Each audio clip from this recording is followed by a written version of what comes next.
اللہ رب العزت کے پیارے نبی حضرت محمد الرسول اللہ صلی اللہ علیہ وسلم کی مبارک سیرت طیبہ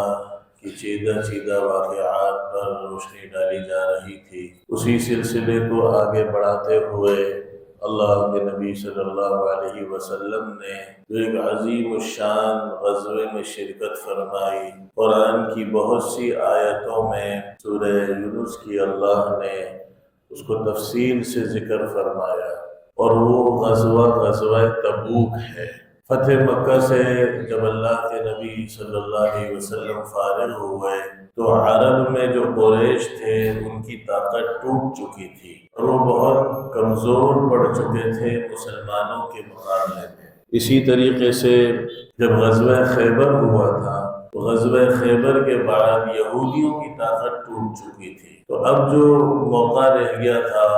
وہ یہود اور قریش سے ہٹ کر، یعنی عرب سے ہٹ کر جو طاقتور اس زمانے کی قوم سمجھی جاتی تھی اور حکومت سمجھی جاتی تھی، وہ روم کی سپر پاور طاقت تھی۔ اور رومی جو لوگ تھے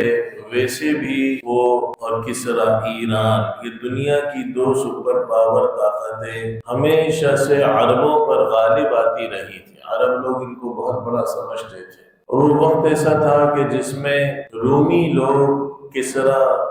اور ایرانیوں پر غالب بھی آ چکے تھے۔ اس وجہ سے ان کا غرور، ان کا تکبر بہت بڑھ چکا تھا۔ اب انہوں نے یہ سنا کہ عرب کے جو لوگ منتشر ہو چکے تھے اور فرقوں میں بٹ چکے تھے، ان کی طاقت پارا پارا ہو چکی تھی، اب یہ دوبارہ منظم ہو رہے ہیں، مسلمانوں کے بارے میں سنا اور دوبارہ متحد ہو رہے ہیں، تو کیوں نہ ایسا ہو کہ ہم ان مسلمانوں پر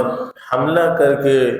عرب کی اس طاقت کو دوبارہ ابھرنے نہ دیں اور ان کا نام و نشان مٹا دیں۔ اللہ کے نبی صلی اللہ علیہ وسلم کو رومیوں کے ان عزائم کا پتہ چلا، اور آپ کو ان کے غرور اور تکبر کا اندازہ اس سے بھی ہو چکا تھا کہ آپ علیہ السلام نے ایک صحابی حضرت حارث کو خط دے کر بھیجا تھا رومی بادشاہ کی طرف۔ تو بصرہ کا جو گورنر تھا، شرحبیل اس کا نام تھا، اس نے اللہ کے نبی صلی اللہ علیہ وسلم کے خط کو پارا پارا کر دیا، چورا چورا کر دیا، اور حضرت حارث کو اسی موقع پر اس نے شہید کر دیا۔ تو جب ادنا سے رومی گورنر کے غرور کا یہ عالم تھا،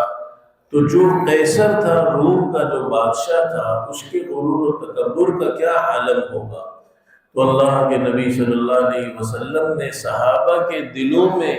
اس بات کو پیدا کرنے کے لیے کہ سپر پاور طاقت صرف اللہ کی ہے، اس زمانے کی سپر پاور طاقت روم کے مقابلے کے لیے صحابہ کو ترغیب دی، اور انہیں یہ بتلایا کہ جب اللہ کی مدد ہوتی ہے اور ایمانی طاقت ہوتی ہے اور اللہ سے تعلق ہوتا ہے تو اللہ دشمنوں کے دلوں میں رعب کو ڈال دیتے ہیں، اور یہ جیش العسرہ کہا جاتا ہے۔ قرآن مجید میں اللہ نے اس غزوے کا بہت تفصیل سے ذکر کیا۔